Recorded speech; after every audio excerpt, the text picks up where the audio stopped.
Now we are discussing the process models. In these process models, we need to understand these process models. If you are aware of SDLC or you have heard about software development life cycles, SDLC, process and process models and the SDLCs, they are synonymous. So if you are learning SDLC, it is equivalent to process models. These software processes, they contain more than those stages that we'll see in SDLC. So a generic process model or a software process framework will consist of, first of all, you have a software process, then there need to be software framework, and inside this you have umbrella activities. These umbrella activities are the activities which will be common for all these activities. As you see, these framework activities, the umbrella activity is common to all, like software configuration management, software quality assurance, and project monitoring and control, risk management. All these are umbrella activities. In this framework activity, we have under this umbrella activity, we have framework activities from 1 to n, and in this we are applying the software engineering action. And as we said, we decided that the activities will be divided into the tasks. So here are the tasks, means what are the tasks you are going to achieve at each framework activity. Again, in this next one, what will be the outputs, that is the work task or products quality assurance points and project milestones. So these are the actions that are taken to complete this activity. So we'll see, in detail what exactly this means. So what process flow, as suggested by various gentlemen in software engineering field, that we have certain process flow which can be regarded in terms of the software development life cycle. We will observe that it may happen that first you communicate, means the communication between you and user, first it takes place, then you plan it, means whatever you have got, you plan the requirement, how to solve it. So here you try to solve it, and in each and every say process flow diagram here, the criteria is same. First you need to communicate, grasp or grab the requirements and try to plan them with certain aspects of solution. That means you have to do the analysis, and then you have to do certain design of what you have analyzed. So modeling is done here, and then once model are created, just have to construct this model. And then once this is done, this construction part consists of testing also. Once you construct and test, then you are able to deploy. So if it happens that you communicate, then you plan, then you model, then you construct, and you deploy.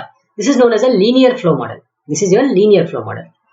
What happens that you communicate, means requirement you gather, then you plan. And what may happen here is the planning, if it is not proper, if you are not even comfortable with the planning you have done, you can again go back to the user and communicate again, until unless the plans are freezed. Then the modeling is done. Modeling can be done again and again, because certain models may not be good, certain models may have certain there are different models. Certain may be good, some may not be that good. So you have to do it again and again. This process of going back, of going back again and again, is the iteration or iterative process. Once you have constructed or made a software, you can again go back and start from the scratch. Means you can again communicate, plan. In between you can go back also. You see, you can go back. So communication, planning, modeling, construction, you have developed the software, you can again go back. So this is an iterative kind of process. You are doing it again and again, until unless you reach at a certain point that you are comfortable and you have enough confidence to declare that, okay, we have made a very good software. What about evolutionary process model? Evolutionary process model means this software is, or this life cycle or this process flow is going to evolve. Means the basic step always in all the process flow will always be communication. So it starts with the communication. You plan, you model, then you construct the software, then deploy. And once you have deployed, you can again go back to the same sequence, because you have now maybe more requirement, or you want to add more requirements.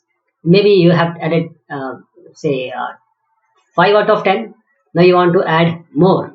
So you complete this evolution one, and then you add few more. Okay, actually this is the iteration version, but still evolution means it is always evolving. It has not stopped, but every time you are releasing it as a proper workable product. Then we have parallel process flow also. That is, while you are doing communication and planning, you are also on the basis of the communication what you have done, you have started the modeling, and once you are actually modeling and planning, you have started the construction, that is the product making. So this type of flow is known as the parallel flow. So there are certain types of flow which can be. How to identify task set? Because we have activities, actions, and tasks. So each engineering action can be represented by a number of different tasks. Software engineering can be seen as number of tasks: task 1, task 2, like this. So each collection of software engineering work tasks. The related work product means related to the work task, the quality assurance points, and the project milestone, as we have seen in the figure also. So a task set defines the actual work to be done to accomplish the objectives of software engineering action. These task sets are basically made in such a sense that you have certain software engineering objectives and you want to fulfill it. So list of the tasks that has to be accomplished, and the list of the work products that needs to be produced if these tasks are being carried out. And then when these two are going on or you are working on it, the list of the quality assurance filters to be applied, because as I said in the earlier discussion, that everything is ending up to the quality product. The process patterns. What is a process pattern? Patterns means, see, you have seen tiles in your house. These tiles are exactly similar, so they are forming a pattern. So a process pattern, it describes a process related problem that is encountered during software engineering work. So it also identifies the environment in which the problem has to be encountered, and it suggests one or more proven solution to the problem. That is a process, any process which you are going to undertake or you are taking. The main idea is that does it show any pattern? Means are the problems which we have encountered already been made, or is that a new problem? So let us discuss it in more general terms. The process pattern. The process pattern provide you with a template. So it's a template actually, like a tile. So it's a template that is a consistent method for describing problem solution within the context of the software process. So you have a problem domain. Now you want to arrive at the solution domain, because actually user has given some problem to you. You want to come to the solution domain. So what would be the consistent method for describing these problems or problem solutions within the context of the software process? This is what we call as the process patterns. So what can be the process pattern types? It can be stage pattern, task pattern, phase pattern. So all these three, let us see. So these patterns are, first is the stage pattern. Stage patterns defines a problem associated with a framework activity for the process. So it is for the framework activity. The task pattern, it defines a problem associated with the software engineering action or work task and relevant to successful software engineering practice. The task stage means different stages. Task means task at each stage. And phase pattern, it defines the sequence of framework activity that occur with the process even when the overall flow of activities is iterative in nature. So these are the phases, means different phases. All the activities, even if they are iterating, the phase patterns are the sequence of framework activity that occur with this process or processes even when the overall flow of activity may be in iterative nature. What about the process assessment and improvement? There are a number of different approaches to software process assessment and improvement that has been proposed, because software process, once we have, then we would like to improve it always. Okay, the processes, we have adopted certain process, we have made certain arrangement that these processes should be followed, but how to assess that whatever you are doing or what process you have made, are they accessible and are they doing well, or is there any chance of improvement? So for that we have Scampi's the CMMI.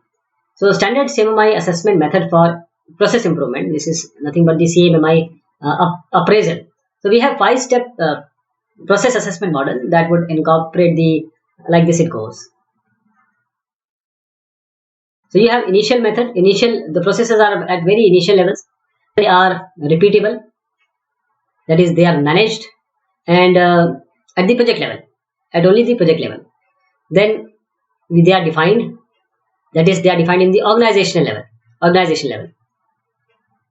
Then they are, first is initial, managed, defined queue that is qualitatively managed, quantitatively managed. That means the processes are statistically and mathematically they are controlled, and they are controlled. They are not improved here. They are just controlled, measured, and controlled at the highest level. That is the optimized level. IMDQO, optimized level. At optimized level, the processes are not only measured and controlled; they are also improved and optimized. So these are the four. These are the five steps in CMI. So in this CMM based appraisal for internal process improvement, CMM actually capability maturity model. So you don't get any certification here, you get appraisal.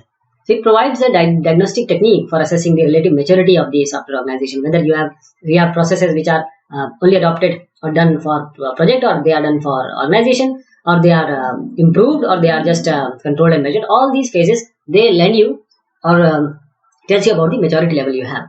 And SCI-CMM is the basis for the assessment. Then SPICE, we have ISO IEC 15504. This SPICE standard define a set of requirement for software process assessment. So it is software process assessment criteria. The intent of the standard, this SPICE, is to assist organization to develop an objective evaluation of the efficacy of any defined software process. So if you have any defined software process, then if you want to objectively evaluate the efficacy, the possibility or the efficiency, the performing aspect of, or you want to evaluate that efficacy, for that you have SPICE for you. Then ISO 9001-2000 for software. And of course, we have the latest version which is called as the ISO 9001-2015. And it has ISO 9003. ISO 9003. These are the standard guidelines to tell you how to employ ISO 9001-2015 and ISO 9001-2018 to your software. Because this is very generic, it can be applied to any industry. For software, you have certain guidelines, so you can adopt this and you can apply 9001-2015 for your software.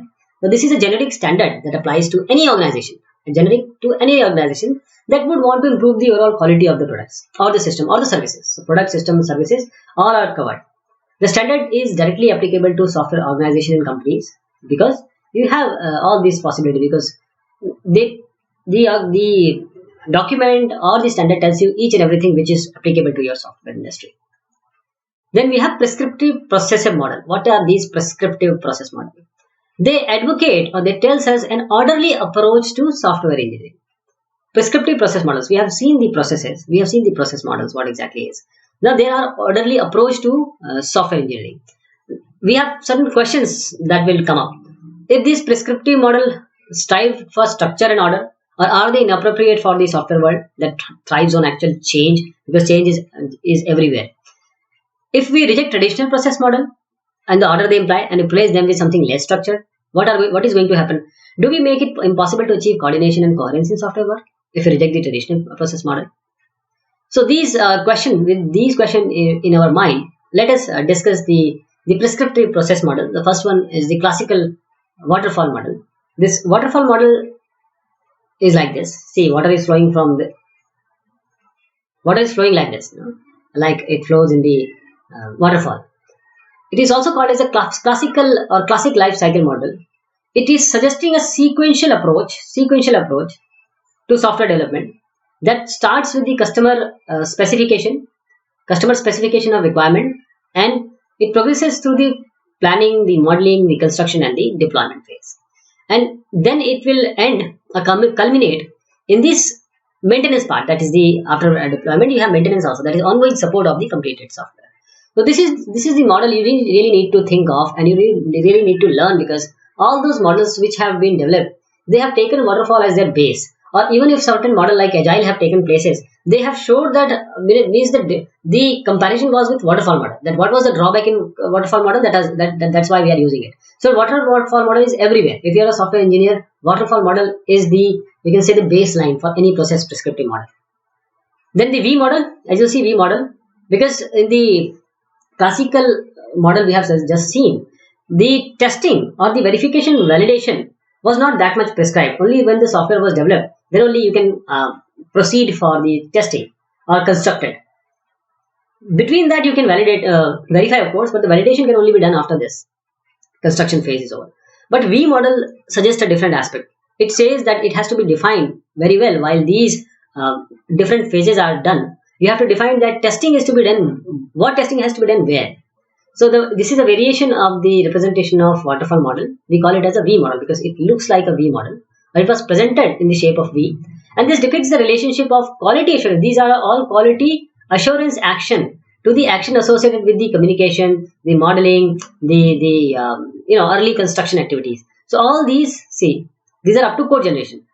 So these testing or these quality assurance activity, they are related from communication till construction activities only, right? Don't if you are aware of other models by the time we are discussing, the thing is after code generation there is called deployment also. There is something called maintenance also. That is not taken here. That phases are there, but the quality assurance has to be linked in the construction phase and the communication phase. So in reality, there is no fundamental difference between the classical life cycle and V model. Exactly, this line is very important. There is no difference. Just that the V model provides a way of visualizing how verification and validation actions are to be applied to earlier engineering work. Means before even if the communication part is going on, the initial phase, then also you should be aware of what these verification and validation activities are to be linked and are to be carried out, so that the problems, errors, the bugs and faults, whatever names we may use, it must not propagate to the next level. Then we have the incremental model. Again, this is also a very important model. This is also widely used. We start with the communication, the planning, the modeling, construction, deployments. All these phases are there. But what happens here? We have increment number 1. We follow the waterfall model, the classical model, and then we deliver the first increment. Then we again do the same stuff, means all these 4, and then we deliver the second increment, and likewise. So we deliver every time up till the nth increment when all the work is done. So this incremental model combines the linear and the parallel process flow. Linear and the parallel. See, once this has been done, while you are developing, you can easily plan for the next iteration. Here also, when you are actually delivering or completed, you can go to the next or initial of the phase. So the incremental model applies linear sequences in a staggered fashion as calendar time progresses. So this is the time. This is the time 1, 2, 3. So it applies linear sequences in a staggered fashion in a calendar time progresses as the calendar time progresses. So each linear sequences produces deliverable increments of the software. Means first was A, then this has given A, this has given A plus B, this is given A plus B plus C. So these are the deliverable increments of the software in a manner that is similar to the increments produced by the evolutionary process model. We'll be discussing evolutionary process model. So the increment process model focuses on the delivery of an operational product at the end of each increment. So this is actual working product, not just that you have made a prototype or something like that. So it has to be a working product. And early increment are stripped down versions of the final product. The early increments are the stripped down. Means if it was you were expected to give A plus B plus C, maybe the previous has given A plus B, and the previous before that has given you A functionalities. Then the evolutionary model or the prototyping.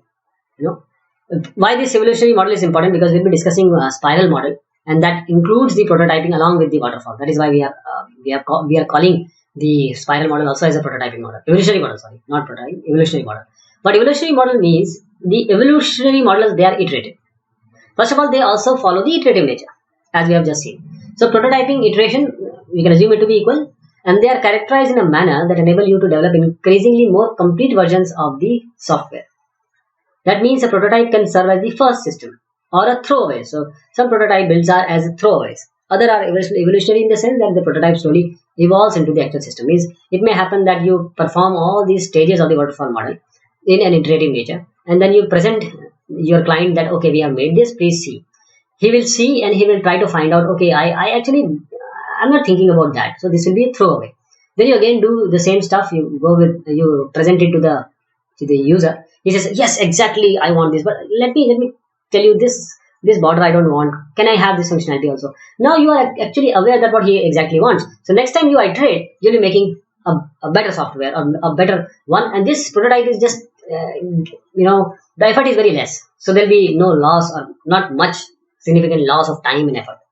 So user gets a feel of the actual system because you have presented it, you have made a prototype, and developer gets to build something immediately. Then the evolutionary model also includes the spiral model. As we have seen the prototyping model, it is an evolutionary model. So is the spiral model.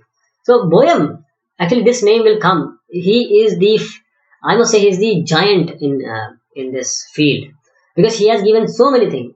We'll see the matrix also. He has given matrix that people use, and generally they thank Boehm for all his efforts. So Boehm describes the model in the following way: the spiral. As you are aware, and you can notice that it is in the form of spiral. See, the spiral model is a risk-driven process model generator that is used to guide multi-stakeholder concurrent engineering of a software-intensive system. So, by this sentence, it is clear. The spoiler model is used for large projects. Large projects, you have multi-stakeholders. That is risk-driven. That means everything is to be done with a risk in mind. That we have to find out the risk and mitigate the risk. And it has two main distinguishing features. That first of all, it is a cyclic approach to incrementally growing a system's degree of definition and implementation while decreasing its degree of risk. So whenever we come out of the spiral, we are decreasing the risk. The other is the set of anchor points or milestones for ensuring stakeholder commitment to feasible and mutually satisfactory system solutions. Unlike other process models that end when software is delivered, the spiral model can be adapted to apply throughout the life of the computer software. So what we start here, you can understand it as a four quadrant. First is the planning, that is estimation, rescheduling, and risk analysis. The second one, you can say it is actually modeling and design. Third one is construction, code, and testing. And then we have deployment, and you present it to the user for your feedback. Then you again start with the next one. So every time you make a prototype like this and present it to the user. And at this phase, means the fourth quadrant, the actual development is done. Means you follow the waterfall model to develop the software. Then the evolution models also have a concurrent approach, that is this figure. It will provide you a schematic representation of one software activity, engineering activity within the modeling activity using a concurrent modeling approach. That means the activity is a modeling. This is just a modeling activity. It may be in any one of the states noted at a given time. So similarly, other activities like actions and tasks, communication and construction, they can be represented in an analogous manner. And all software engineering activities exist concurrently, but they reside in the different states. There are other software models like component-based model. This is a process to apply when reuse is a development objective. We have all components that are already made, so you want to reuse it, or you want to make component that may be reused. The formal methods that emphasizes the mathematical specification of the requirements. So requirements are formally written. We'll see in the requirement analysis discussion that what exactly this means. AOSD, it provides a process and methodological approach for defining, specifying, designing, and constructing the aspects. It is aspect-oriented software design. Then we have unified process. This is a use case driven. Please understand, this unified process is asked in the question, asked most of the time in question as a question answer in your exam. Like the spiral is often asked. This unified is also there. So this is a use case driven, architecture centric, iterative, and incremental. See, use case driven, architecture centric, iterative, and incremental. So the software process closely they are aligned with the UML, Unified Modeling Language. The process, this is a language, UML by Rambo, Book, etc. So unified process, UP. The unified process is an attempt just to draw the best features and characteristics of whatever model we have seen, but characterize them in a way that implements many of the best principles of agile software development. So classical model combined with agile software development, this can be termed as an approach of unified process. So in this unified process, it recognizes the importance of customer communication always, and there is a streamlined method for describing the customer view of a system. That is, they use the UML diagrams for that. It emphasizes the important role of software architecture. So after getting the user requirement, it is important to architect or make the architecture of model software such that it helps the architect focus on the right goals, such as understanding the reliance on future changes and reuse, that is amenability to changes and reusability. So it also suggests that a process flow that is iterative and incremental, providing the evolutionary feel that is essential in modern software development. So you have iterative, incremental, and also the evolutionary feel. So how it actually is done is you have inception phase. In this inception, you have communication planning. Elaboration, you do the planning and modeling. Then construction, in construction phase, you do construction. Then you have transition from construction to deployment. And then you release, that is the production phase. You'll see it in this diagram. So these are the unified modeling phases. First, the requirement is done. Then the analysis, see requirements. In the inception phase, only the analysis is started. Then you have a design. See design. Then implementation. Then the support. This is how missions take place. So the phases are known as inception, elaboration, construction, transition, and production in your unified product. So what are the work products in your unified process? The work products in your unified process is inception phase, elaboration phase, construction phase, and transition phase. So this is how we define different phases, and they all include various activities with respect to the requirement gathering, the analysis, and the architecture making. Then constructing, that is testing, also is involved, and then delivering, that is generating test reports and feedback, etc. Then we have PSP, that is personal software process, PSP.